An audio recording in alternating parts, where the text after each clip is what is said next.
Boa noite, bom dia ou boa tarde, depende do horário que você está aqui no nosso canal. Seja muito bem-vindo e estamos começando mais um Tome Nota. E lembrando que a nossa revista da Escola Bíblica Dominical está aqui abaixo para você baixar ela gratuitamente. Isso mesmo, baixe, compartilhe e esteja aprendendo cada vez mais e mais.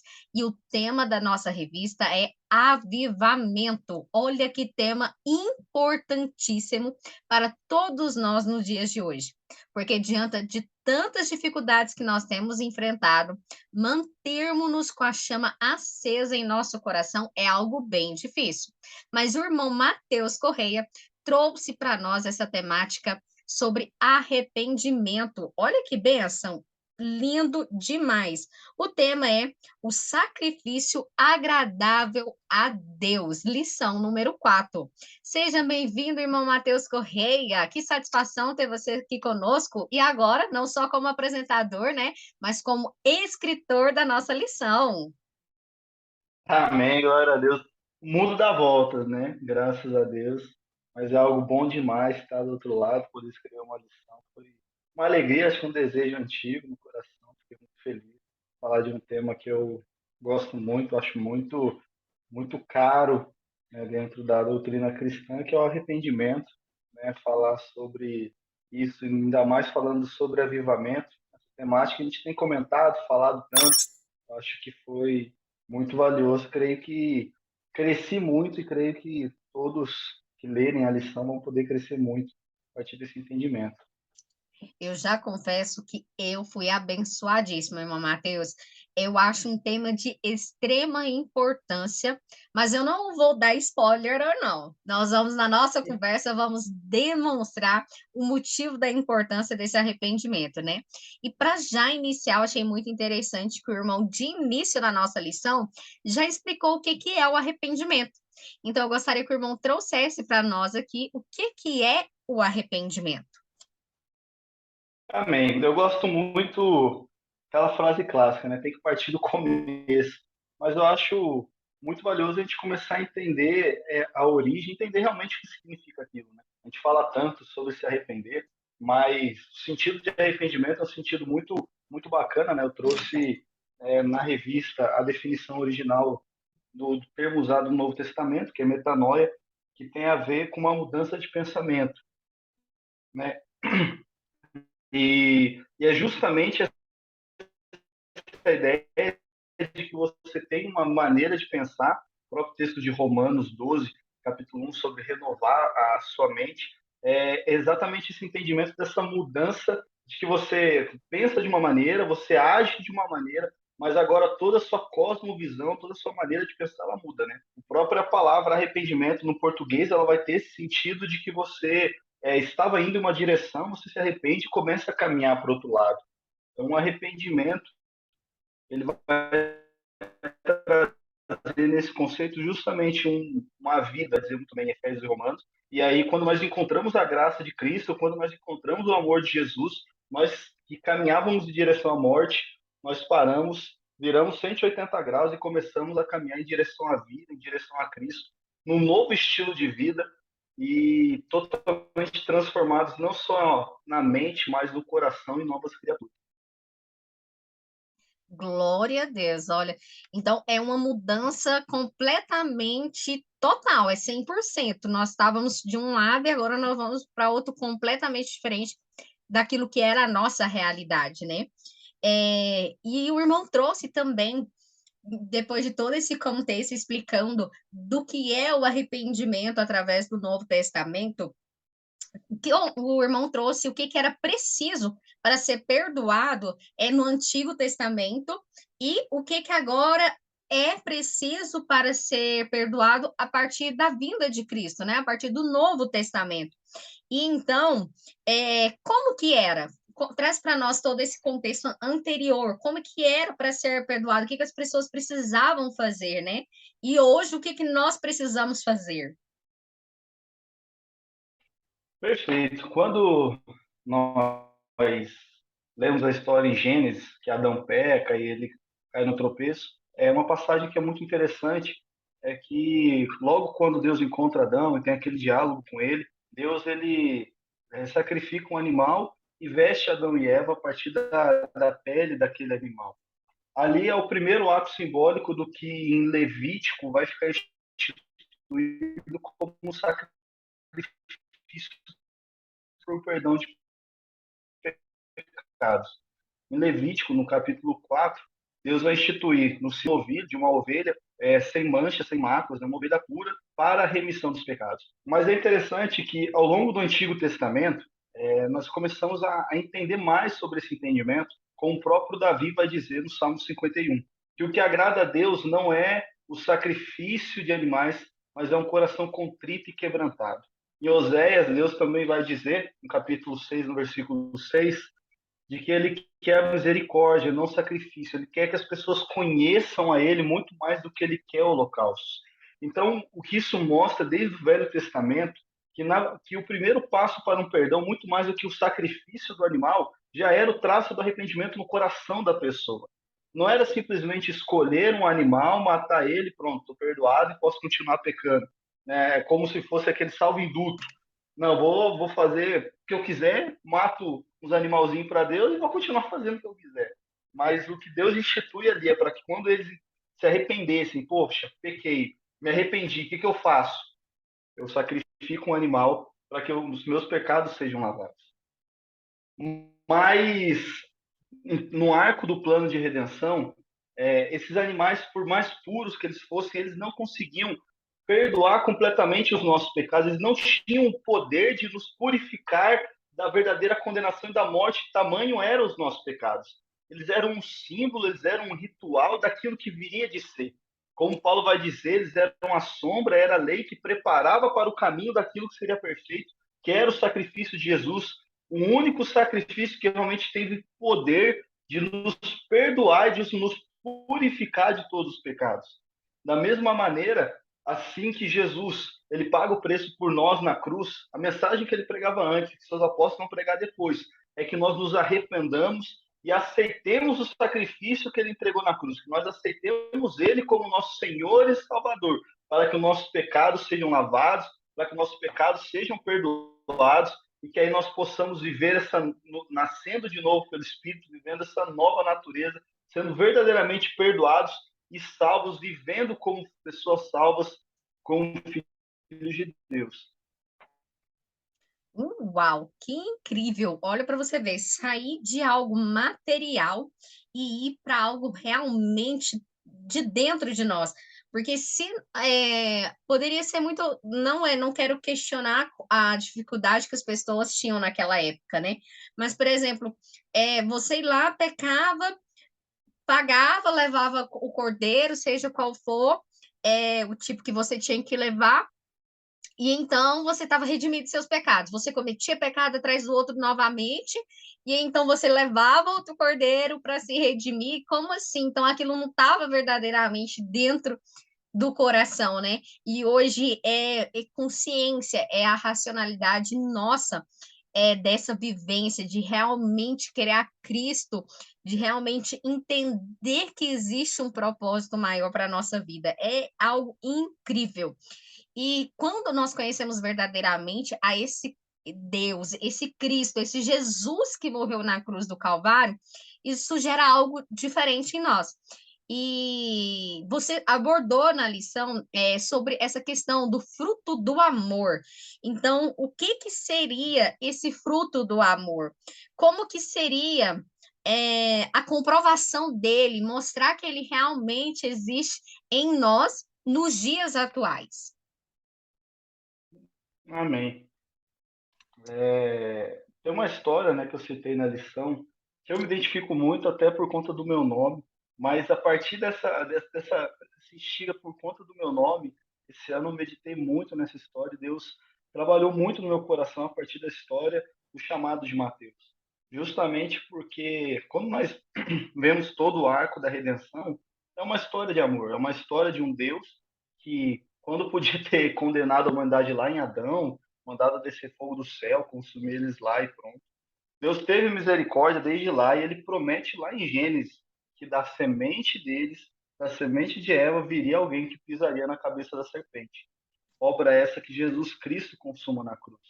Então, ao longo de toda a construção humana, você tem essa história de amor sendo construída, de um Deus que avisava Israel com profeta atrás de profeta. Quando nós vamos ver no Antigo Testamento tanto de profeta, você já começa a ficar até com misericórdia, com pena, assim, fala, Deus, para, mata eles logo. E não dá, pô, o tempo todo, chama atenção, volta, volta, volta, e os caras não voltam, não continuam. Mas é justamente essa história de redenção de um Deus que era amoroso, né? Aquela história de que o Deus do Novo Testamento é amor, do Velho Testamento não é mentira. Quando você vê o Antigo Testamento realmente com o coração aberto, você vê um Deus que está ali o tempo todo brigando pelo seu povo, lutando pelo seu povo, chamando a atenção do seu povo ao arrependimento, para que eles não pagassem o preço dos seus pecados. Então, da mesma maneira, quando Jesus ele vem à Terra e ele nos ensina justamente como seria viver a partir do seu sacrifício, ele encontra esse publicano, esse jovem chamado Mateus. E quando nós entendemos todo o contexto do que era a profissão de Mateus, nós começamos a ver que Jesus se aproximar dele já era algo assim de outro mundo, porque a gente está falando de alguém que era considerado um traidor para o seu povo, que era um corrupto, na sua prática do dia a dia. Então, ele extorquia o povo diretamente. Então, ele cobrava impostos a mais das pessoas, cobrava impostos para um povo estrangeiro. Então, não estava cobrando para o próprio governo judeu, ele estava cobrando para Roma, um povo que oprimia, que humilhava os judeus diariamente. E ele, como judeu, fazia parte dessa opressão romana contra o povo judeu. Então, para o orgulho judeu, isso era algo abominável, ao ponto que publicanos nem poderiam entrar nas sinagogas que eram, mas são até hoje, as igrejas, basicamente, da religião judaica. Então, eles não podiam se misturar com pessoas de bem. Pessoas de bem, pessoas nobres, elas não andavam com publicanos, elas não falavam com publicanos, eles eram corruptos e quem se misturava com ele eram pessoas de má índole. Então, quando Jesus, como mestre, como rabino, alguém que estava ensinando, acumulando discípulos, como um sábio da lei, ele se aproxima daquele homem, ele chama aquele homem para andar com ele, ainda janta aquela noite com aquele homem, com seus amigos, aquilo, naquela mente do povo judeu, era aquela figurinha, né, da cabeça explodindo, assim, que não faz sentido nenhum. Como assim? Mas isso mostra o amor. Como assim, né? Não faz sentido. E o que eu acho mais muito interessante é quando nós lemos a mesma passagem em Marcos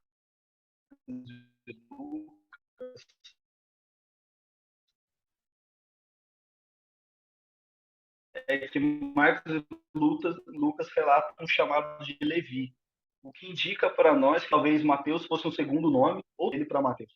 E isso tem um valor, eu acho, um significado muito grande, até para o próprio Mateus, se já se colocar Mateus na história, porque o significado do nome Mateus na raiz hebraica significa dádiva de Deus.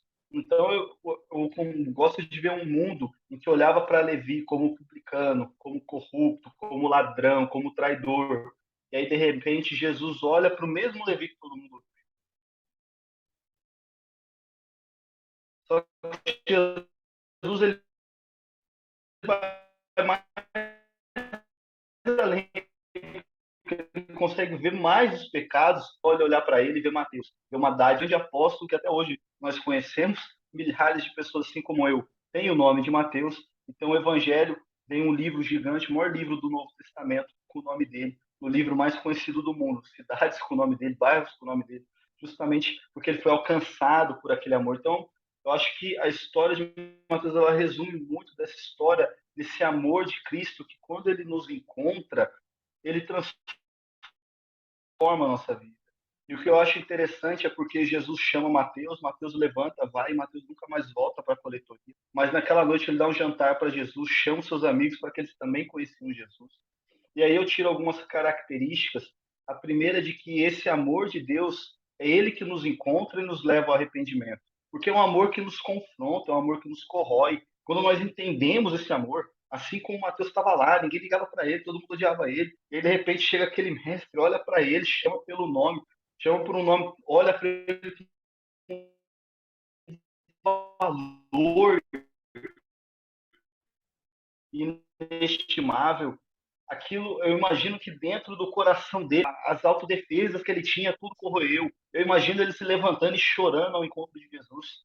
E quando nós realmente temos um encontro com esse amor de Deus, ele nos constrange, ele nos remói. É como o Davi fala do sacrifício de um coração contrito e quebrantado. Ele nos quebranta quando encontramos esse amor. É um amor que, quando nós encontramos a magnitude, nós sentimos vergonha da nossa vida de passado, nós sentimos um mais. Mas não é uma mudança por não, é uma mudança por uma vida que encontrou algo muito maior, que encontrou algo muito melhor, que agora, por amor ao seu Cristo, por amor ao seu Senhor, ele não quer mais viver daquilo, porque aquilo afasta ele daquele Senhor, aquilo afasta ele daquela fonte de vida, de esperança, que ele não consegue, ele não quer mais se misturar com aquilo. Ele quer se misturar com algo novo, ele quer viver da água da fonte da vida, ele quer o pão da vida. E esse amor, ele nos dá uma esperança de viver de uma nova maneira, de encontrar uma verdadeira esperança em algo que é imutável. Porque quando nós olhamos no mundo, nós vemos instituições falidas, nós vemos políticas falidas, nós vemos ideologias corrompidas, mas quando nós encontramos esse amor, nós encontramos em Cristo a verdadeira esperança de redenção, não só para a minha vida, mas para toda a humanidade. E aí, transbordando desse amor, eu não consigo mais olhar para o meu próximo que vive no pecado, que vive em sofrimento, e simplesmente ignorar, não me importar mais, porque eu sei agora de um remédio, eu conheço uma cura que pode transformar a vida dele, e isso me incomoda. Então eu começo, esse amor, ele começa a gerar ações na minha vida para alcançar a vida de outras pessoas, seja de empatia por alguém que está passando fome, e você olha, você não consegue se deixar sem passar fome, você quer comprar um pão, quer ajudar, quer dar um abraço, quer sentar junto. Seja de um colega seu no trabalho, que você vê que é só festa, bebida, é farra, e você fala, mano, para com isso, não dá em nada, mano, vamos lá pro culto, vai ser bom. Pô, Jesus é maravilhoso, cara, eu tava vivendo isso, mas, cara, isso não tem graça, mano. E aí você começa a querer, aquilo começa a te mover, que você começa a transbordar aquilo ao seu redor, né? Como até conversando com a minha mãe, a gente estava comentando que muitos de nós não vão ser missionários de ir para outro país, para a África, de até para uma região pior do Brasil, mas nós somos a gente missionários no nosso trabalho. Deus plantou nós em lugares onde talvez nenhum missionário chegue. Talvez no seu trabalho, talvez na sua faculdade, vai ter um colega teu que é ateu, que teve uma frustração com a igreja, e ele saiu tão machucado de lá porque ele encontrou pessoas religiosas, mas não encontrou o Cristo. E aí a pessoa está com o coração fechado, de repente Deus te planta ali na vida dela. E aí com a sua atitude de dia a dia, a sua empatia, o seu amor, a sua educação, o seu carinho, a sua preocupação, aquela vez que às vezes ela te trata mal e no outro dia você está tratando bem do mesmo jeito. Às vezes ela vacilou contigo, no outro dia você está ajudando ela do mesmo jeito, estendendo o braço.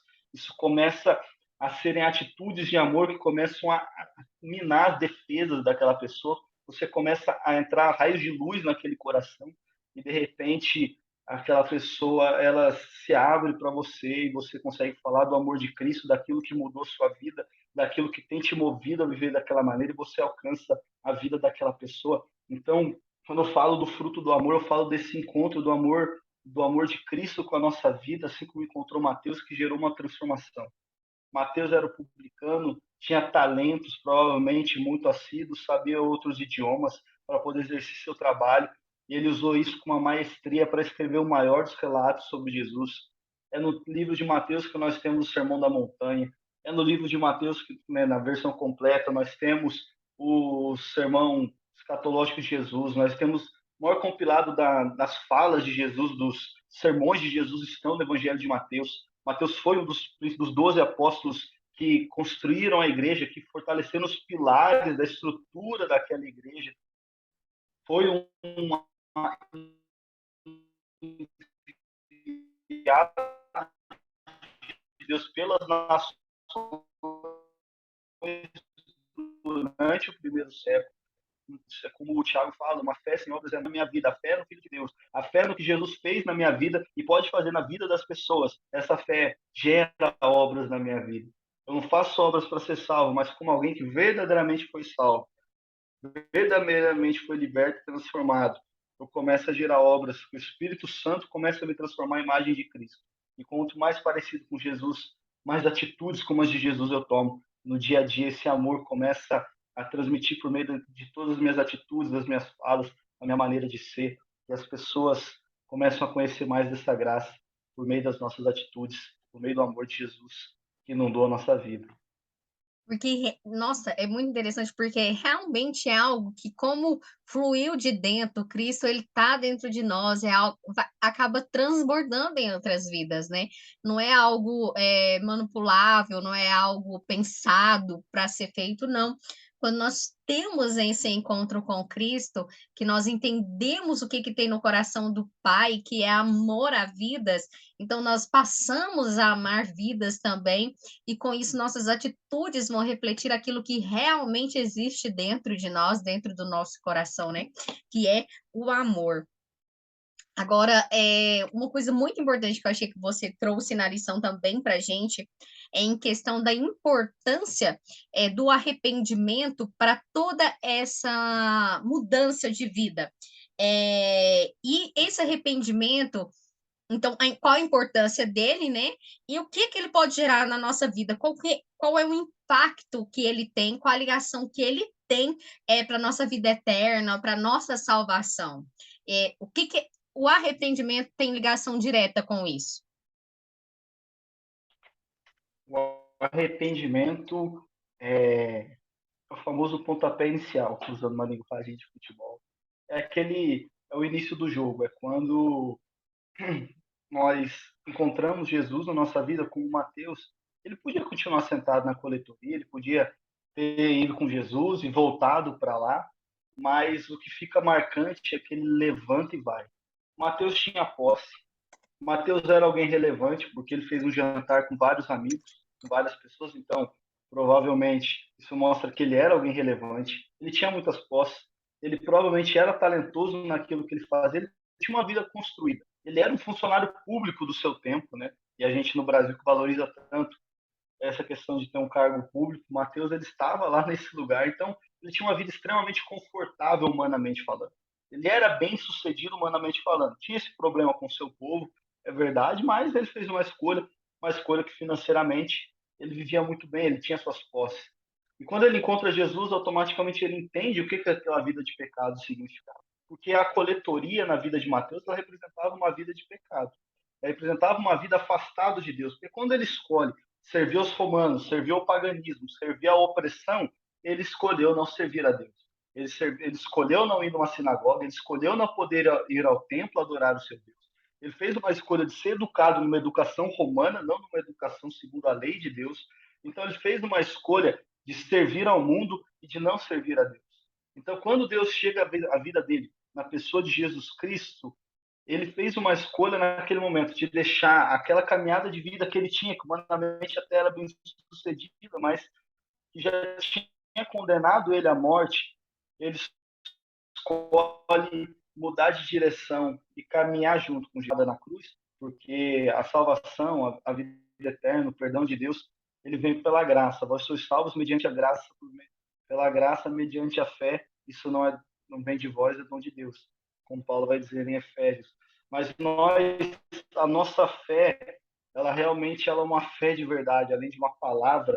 Quando nós temos no nosso coração profundo arrependimento e convicção de que gente sabe que está perdido. Se você não se sentir perdido, você não quer um Salvador. E o Salvador, ele vai te tirar de uma condição que você estava perdido e vai te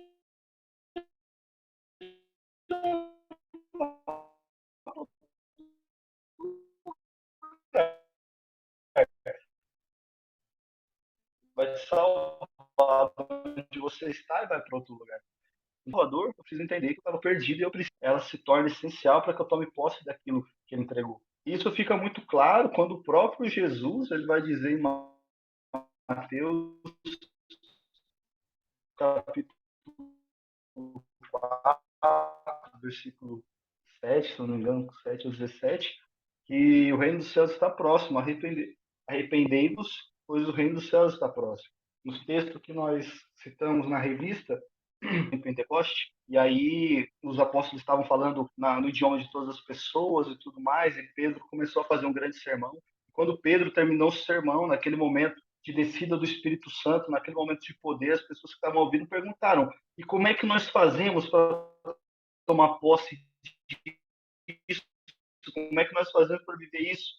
né? Por assim perguntaram a Pedro e aos demais apóstolos: "O que faremos, varões irmãos?" E disse-lhes Pedro: "Arrependei-vos e que cada um seja batizado em nome de Jesus Cristo para perdão dos pecados e recebereis o dom do Espírito."